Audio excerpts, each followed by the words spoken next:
already do know that the travel ban is lifted. It was lifted around 4 o'clock this afternoon, and we're about to get the latest on the storm from Governor Malloy. Let's get right over to the governor and listen in. Thank you for being here. A few things that I want to go over and make sure that everyone understands. As I said earlier, this was a record-breaking storm throughout the state.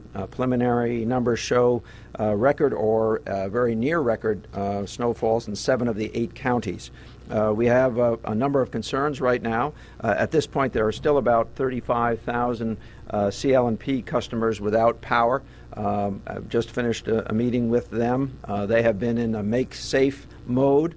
Tomorrow, although they have restored over 15,000 customers, that's been some of the easier work to be done, as well as now finishing up Make Safe. Full restoration efforts will be underway tomorrow or later this evening.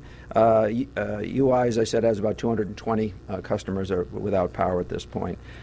Big concern we have is obviously the temperatures, which are predicted to be in the 1 degree to 12 degree area, with wind chills that will put that substantially below 0 throughout the state. That's why a number of warming centers as well as facilities have been opened for people to stay overnight.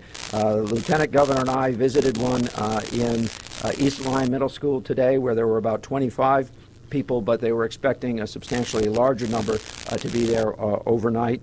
We will open additional centers if that's required, and people can turn to 211 for information about the nearest center to them should they like to move or be moved to a center for warming purposes or to stay overnight.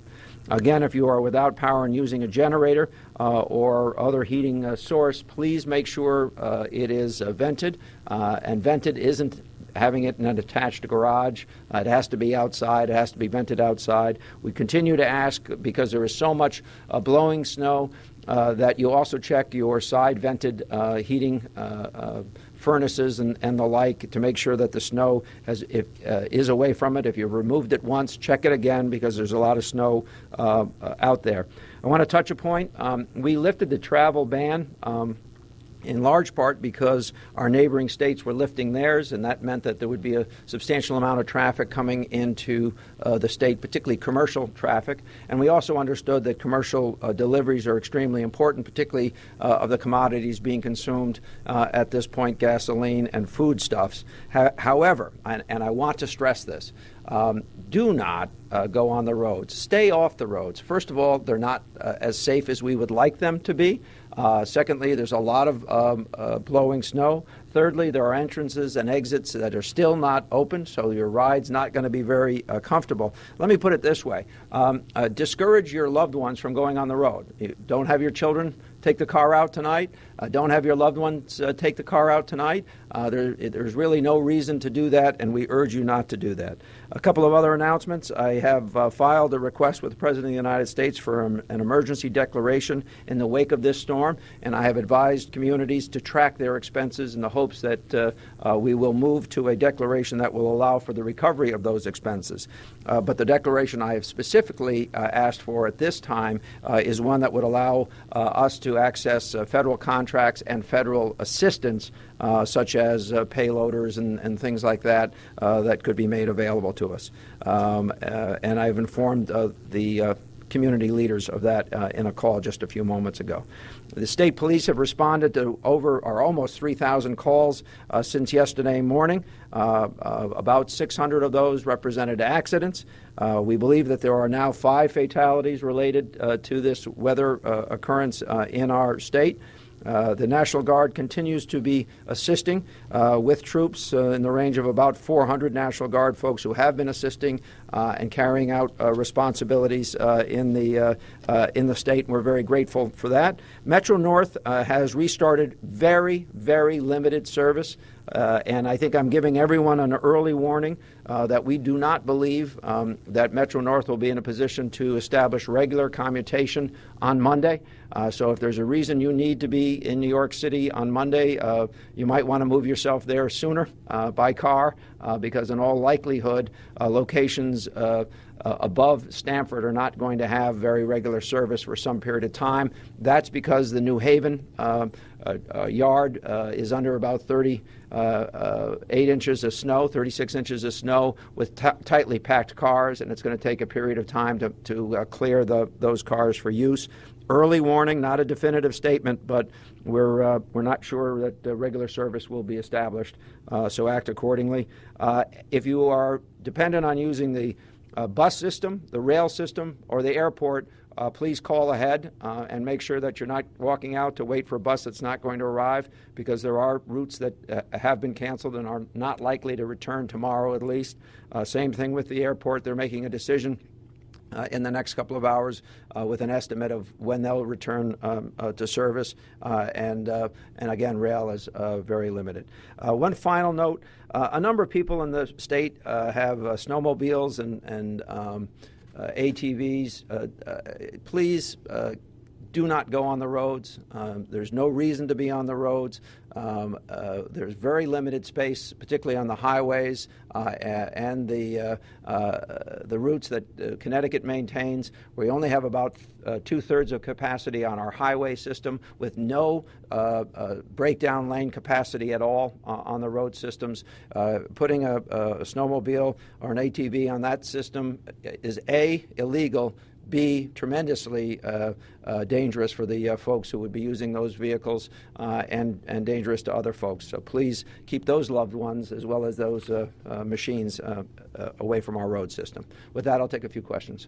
Since you touched on Monday, Hartford Mayor Pedro Segarra expressed some concern that people would not be able to get to work on Monday because a lot of the roads in Hartford are still closed and they need some help. Earlier you said that some of the state plows may be able to help municipalities. Can you talk about that?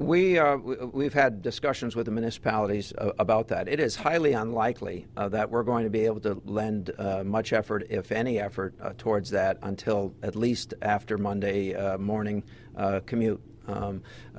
We have a gigantic job ahead of us. In fact, to fully restore our highway and route system is probably 10 days worth of work. Understanding that some equipment may become available later on Monday. So there's precious little assistance that we can lend. Contractors are one way they could do it. If we get some federal declaration and some equipment was to be moved, that might be another way to help. But we're concentrating on our road system. Municipalities need to concentrate on their road system. Are we still officially under a state of emergency? Oh yes, and we will be for some period of time. Yep, absolutely. And those executive orders that I have previously signed about response, EMS response, remain in effect. The only thing that we did do is the road closure or ban was lifted. Okay? Were there any surprises on your trip to East Lauderdale?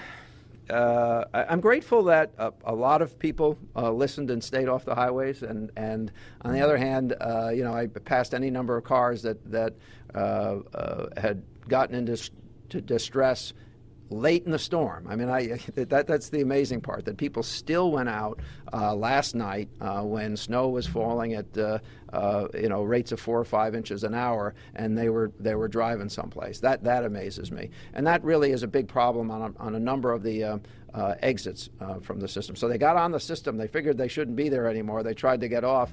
There's at least one exit that has 7 or so cars backed up and all under snow at this point, and that just makes our job so much harder. By and large, people listen to a greater extent than they ever have before, but there's always those folks who've got to go out and try it. What has CLMP told you about either the extent of the damage in some of the areas in southeastern Connecticut, and also their maybe expected pace of restoration? Well, I think they're going to speak to restoration tomorrow, and as I said, and quite frankly, I agree with them that today needed to be about if it was throwing a switch, throw the switch, but it really was about safety. And we had a number of roads that couldn't be plowed because there were wires down. That had to be the highest priority. Having said all of that, as I referenced, they have restored power to about 15,000 people, but there are 35,000 that are still without power. They will speak to restoration, I promise you, tomorrow. While I was traveling the state today with the Lieutenant Governor, I saw any number of convoys headed in the direction where the majority of these remaining outages are, as well as equipment to deal with trees and limbs and that sort of stuff. There's a lot of equipment there right now, and it's being thrown at this in a big way. But tomorrow you get to ask them their questions, okay? I think that the plan is that we'll do an evening briefing, and any other announcements will be made by press release. I'll be doing briefings with municipal leaders as well as our command team, both in the morning and the afternoon. But I think you're getting a little tired of me, so I think our current plan would be to see you at 6 o'clock. If that changes, we'll get you a notice out well in advance. Okay? Thank you all very much.